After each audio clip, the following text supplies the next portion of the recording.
پھر نہ جانے کیا ہوا کہ راتوں رات فیصلہ تبدیل ہو گیا اور کاغذات نامزدگی کاغذات ہمارے جو منظور ہوئے تو ان کو دوبارہ منسوخ کر دیا گیا۔ یہ کہا جا رہا ہے کہ اپیلیٹ ٹرائبونل کے جج نے کمرہ عدالت میں اوپن کورٹ میں فیصلہ سنایا اور ہمارے کاغذات نامزدگی منظور کیے،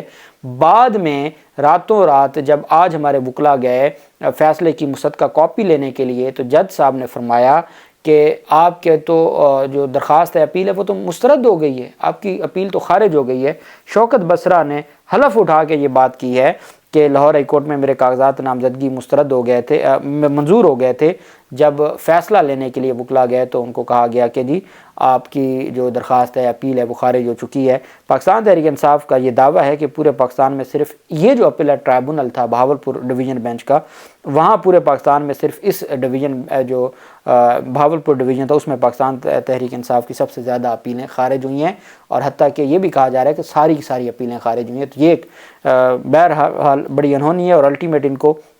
متعلقہ فورم سے ریلیف مل جائے گا، لیکن یہ ایک الزام ہے جس کا جواب اب معزز جو اپیلیٹ ٹرائبونل ہے اس کا رجسٹرار دے سکتا ہے اور وہ اس کی تردید کر سکتا ہے یا جو بھی اس کے حوالے سے۔ چیف الیکشن کمشنر نے نگران حکومت کی بھیجی گئی سمری کو مسترد کر دیا۔ الیکشن کمیشن نے سابق ڈائریکٹر جنرل ڈی جی وفاقی تحقیقاتی ادارے محسن بٹ کی بطور ایڈیشنل ڈی جی ایف آئی اے تعیناتی کی سمری مسترد کر دی۔ وہ پہلے جو سابق ڈائریکٹر جنرل تھے ایف آئی اے کے محسن بٹ، اب ان کو ایڈیشنل ڈی جی ایف آئی اے کی تعیناتی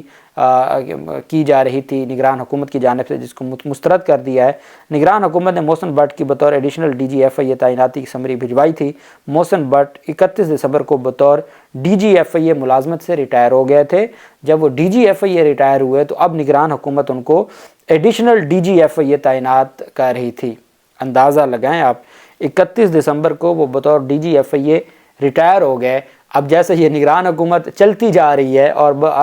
خود بخود ہی توسیع ہوتی جا رہی ہے، ایسے ہی 31 دسمبر کو ڈی جی ایف آئی اے جب ریٹائر ہو گئے تو ریٹائرمنٹ کے ایک ہفتے کے بعد، آج 6 جنوری ہے، 6 دن کے بعد، ابھی تک وہ اپنے عہدے پر بیٹھے ہیں، انہوں نے ساتھ ہی ان کو ایڈیشنل ڈی جی ایف آئی اے تعینات کر دیا، چونکہ وہ ایف آئی اے کے مقدمات کو دیکھ رہے ہیں، وہ سائفر مقدمے کو دیکھ رہے ہیں، اور اس طرح تو یہ بڑی انہونی ہوئی ہے کہ چیف الیکشن کمشنر نے نگران حکومت کی بھیجی گئی سمری کو مسترد کر دیا۔ اب یہاں تو الیکشن کمیشن 4 دفعہ باقاعدہ طور پر آئی جی اسلام آباد کو اور ڈی سی اسلام آباد کو ہٹانے کا حکم دے چکا ہے، آج تک اس پر کوئی عمل درآمد نہیں ہوا۔ اس کے بعد انہوں نے کہا جی آپ نظر ثانی کریں، تو وہ الیکشن کمیشن نظر ثانی پر ابھی تک سوچ بچار میں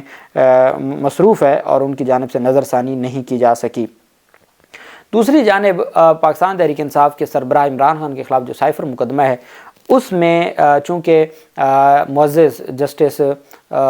جو اسلام آباد ہائی کورٹ کے میاں گل حسن اورنگزیب صاحب، وہ 10 جنوری سے 8 جنوری کو ہائی کورٹس کی چھٹیاں ختم ہو جائیں گی، سپریم کورٹ کی بھی 8 جنوری کو ختم ہو رہی ہیں، تو اس طریقے سے جو جج میاں گل حسن اورنگزیب صاحب ہیں وہ 10 جنوری کو تشریف لے آئیں گے، اور 11 جنوری کو عمران خان کی درخواستوں پر سماعت ہے، جس میں اسٹے آرڈر جاری کیا ہوا ہے اور کارروائی کو روکا ہوا ہے۔ جب سے عمران خان کی درخواست پر جاری ہوا ہے اسٹے جاری ہونے سے ایک دن پہلے سماعت تھی، میرے خیال میں 27 دسمبر کو اسٹے جاری ہوا ہے، اور جو جج صاحب تھے 26 دسمبر کو اسٹے جاری ہوا ہے، اور جج صاحب نے 25 دسمبر کو آئے اور انہوں نے کیس کی سماعت کو 27 دسمبر کے لیے بغیر کارروائی ملتوی کر دیا، اور اس دن خبر آئی کہ جی ان کی صحت خراب ہے، اتنے میں اسٹے ہو گیا۔ اسٹے ہونے کے بعد 27 دسمبر کو جج صاحب تشریف نہ لائے اور نہ حاضری لگی، اور درخواست 3 جنوری تک سماعت کے لیے ملتوی کر دی گئی۔ 3 جنوری کے بعد جو سماعت ہے اب وہ 8 جنوری کی اس میں تاریخ ہے، اور 11 جنوری اسلام آباد میں، ابھی اس میں کارروائی تو کوئی نہیں ہونی، چونکہ اسٹے آرڈر جاری ہو گیا تو کارروائی نہیں ہو سکتی۔ لیکن تشویشناک بات یہ ہے، اور یہ وہ صحافی ہیں جو نہ صرف اڈیالہ جیل میں گئے تھے جب چند لوگوں کو اجازت دی گئی تھی، تو اس میں ایک احتشام علی عباسی تھے، یہ وہ تھے جو اڈیالہ جیل میں گئے تھے اور جنہوں نے عمران خان کے بارے میں کہا تھا کہ جیسے 5 اگست کو حشاش بشاش تھے وہ آج بھی ویسے ہی ہیں، اور عمران خان ڈٹا ہوا ہے، اور عمران خان نے قوم کے نام یہ پیغام دیا ہے کہ آپ کا کپتان گھبرانے والا نہیں ہے اور وہ نہیں پیچھے ہٹے گا۔ جس پر پھر اس صحافی کی نوکری سے اس کو ہاتھ دھونا پڑا۔ اس کو کہا گیا کہ آپ ایک بیان دیں، ویڈیو بیان دیں، اور آپ کہیں کہ نہیں آپ نے یہ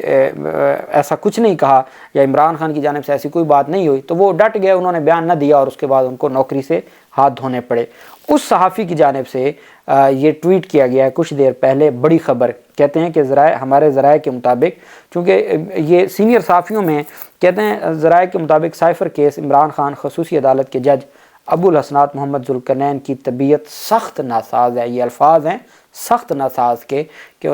یہ خبر تو پہلے تھی کہ ان کی صحت خراب ہے، اور وہ تقریباً 10 دن ہو گئے ان کی صحت کے بارے میں خبر آ رہی تھی، لیکن اب اسلام آباد کے صحافی کہہ رہے ہیں کہ یہ خبر ہے کہ ان کی صحت سخت ناساز ہے اور اللہ پاک ان کو صحت دے۔ اور